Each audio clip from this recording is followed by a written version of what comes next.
Hello বন্ধুরা, আজ আমি বানিয়ে নিয়েছি শীতের স্পেশাল ক্যালসিয়াম আর হাই প্রোটিন খুব সুস্বাদু বরফি। এর জন্য আমার লাগবে হাফ কেজি পরিমাণ গুড়, যে কোনো গুড় আপনি ব্যবহার করতে পারেন। আমি নিচ্ছি 250 পরিমাণ সাদা তিল, 250 পরিমাণ চানা ডাল ভাজা এবং 250 পরিমাণে বাদাম বা যেটা চিনে বাদাম বলেন সেটাই।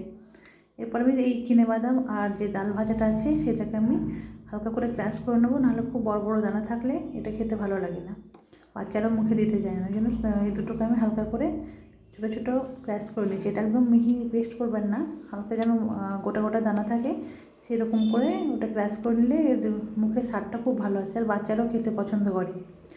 এরপর আমি প্যানের মধ্যে 1.5 চামচ পরিমাণ ঘি নিয়ে তিলটাকে ভালো করে ভেজে নেব।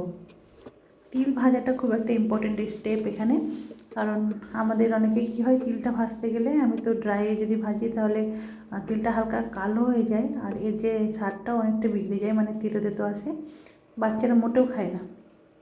এই জন্য তিলটাকে আমি ঘি দিয়ে হালকা করে 5-6 মিনিট সময় লাগুক, কিন্তু আস্তে আস্তে খুব কম ফ্লেমে এটাকে ভাজবো। তিলটা খুব সুন্দর, যখন একটা সেন্ট বেরিয়ে আসবে, কালারটা সেরকম চেঞ্জ হবে না, দেখতে খুব ভালো লাগে এবং খেতেও খুব সুস্বাদু থাকে। এই অবস্থাতে আমি তিলটাকে নামিয়ে নিতে হবে। এর সঙ্গে আমি সব কিছু একসঙ্গে দিয়ে কম্বাইন করে এটাকে নামিয়ে নেব। এর মধ্যে আমি এবার বাদামের যে গুঁড়োটা ক্রাশ করেছিলাম সেই বাদামের ক্রাশটা একসঙ্গে মিক্স করে নিলাম। বাদামটাকেও ভালো করে ঘিয়ের সঙ্গে যেন কম্বাইন হয় সেই জন্য এটা আমি মাখিয়ে নিলাম। একসঙ্গে এটা কম্বাইন করে নিয়ে আবার আমি চানা ডালটা ছিল সেই চানা ডালটাকেও একটা এর সঙ্গে মাখিয়ে নিলাম। একসঙ্গে তিনটেকে আমি হালকা আঁচে একটু এদিক ওদিক করে নেবো, যেন ওর মধ্যে কোনো ময়েশ্চার না থাকে আর খুব সুন্দর একটা ঘিয়ের যে ইয়েটা থাকে, ঘ্রাণটা থাকে, তিনটে জিনিসের মধ্যে যেন ঘিয়ের ফ্লেভারটা ভেতরে যায়। আমার এই তিনটে জিনিস একসঙ্গে কম্বাইন হয়ে গেলে আমি গুড়টাকে রেডি করে নেবো। আমাদের খেয়াল রাখতে হবে কোনো জিনিস যেন ওভারকুক না হয়।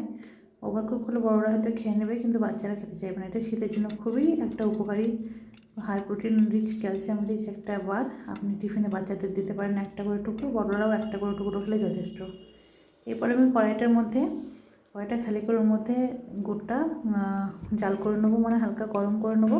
খুব বেশি একটু জ্বালাবো না, শুধুমাত্র যেন গুড়টা গলে যায় সেই পর্যায়ে আমরা গুড়টাকে নরম করে নেবো, যেন তিল বা ছোলাটার সঙ্গে এটা কম্বাইন হয়ে আসে ভালো করে। তার জন্য এটা করার সময় আমাদের খেয়াল রাখতে হবে আঁচটা যেন কম থাকে, নাহলে এটাও ওরকমভাবে একই রকমভাবে জ্বলে যায়, একটা বাজে গন্ধ আসে। তার জন্য খুব কম আঁচে এটাকে আস্তে আস্তে সময় নিয়ে আমাদেরকে নরম করে নিতে হবে বা গলিয়ে নিতে হবে। আপনি চাইলে এর মধ্যে ঘি দিতে পারেন, আমি ঘি যেহেতু আগে অনেকটাই দিয়েছি ওই জন্য দিইনি। অনেকে ঘি পছন্দ করেন যারা খেতে, তারা ঘি দিতে পারেন, দিলে এর ফ্লেভারটাও খুব ভালো আসে।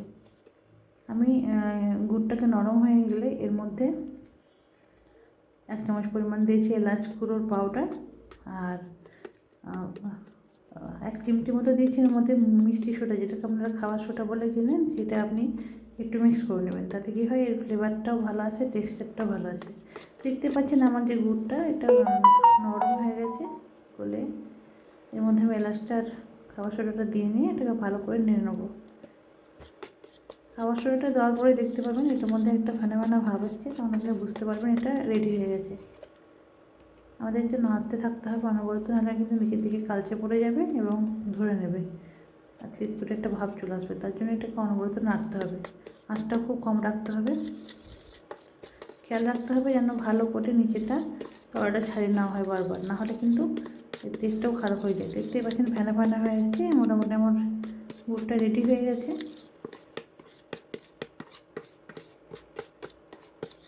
এই যে গুড়টা দেখছেন এর মধ্যে মোটামুটি এটা রেডি হয়ে এসেছে, আপনি চাইলে আরেকটু করে নিতে পারেন, কিন্তু আমি খুব একটা শক্ত করবো না।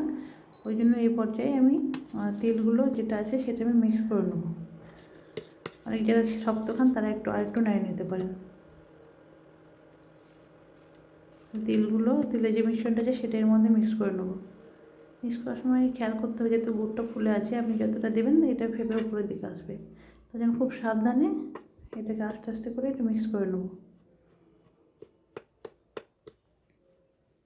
এইগুলো বাড়িতে রাখলে একটা সুবিধা কী হয়, শীতের সময় যে বাচ্চারা টিফিন নিয়ে যায় একটা আপনি বার দিয়ে দিলেন, সেটা তারা খেলো স্কুলে। এটা খুবই ক্যালসিয়ামের যে ঘাটতিতে থাকে বা প্রোটিন যেটা আপনারা কিনে খান সেটার জন্য প্রয়োজন হবে না, এটা খেলে যথেষ্ট বাচ্চাদের ক্যালসিয়াম আর প্রোটিনের ঘাটতি পূর্ণ হয়ে যাবে। বড়দের ক্ষেত্রেও ঠিক একই কথা বলবো। এবার আমি একটা কাঁচা থালা নিয়েছি, এটা গ্রিস করে নিয়েছি ঘি দিয়ে। যেন যেটা না লেগে যায়। বাকি মিশ্রণটার মধ্যে দিয়ে ভালো করে নেড়ে চেড়ে চেপে বরফির মতো করে সাইজ করে কেটে নিয়েছি। রেডি হয়ে গেল আমাদের হাই প্রোটিন আর ক্যালসিয়াম রিচ শীতের স্পেশাল বরফি। এটা উপকারী এবং সুস্বাদু। এই বরফিগুলোকে এয়ারটাইট কন্টেনারে রেখে দিলে খুব ভালো থাকে। আমি এভাবে এগুলোকে স্টোর করে নিলাম। Thank you. আল্লাহ হাফেজ।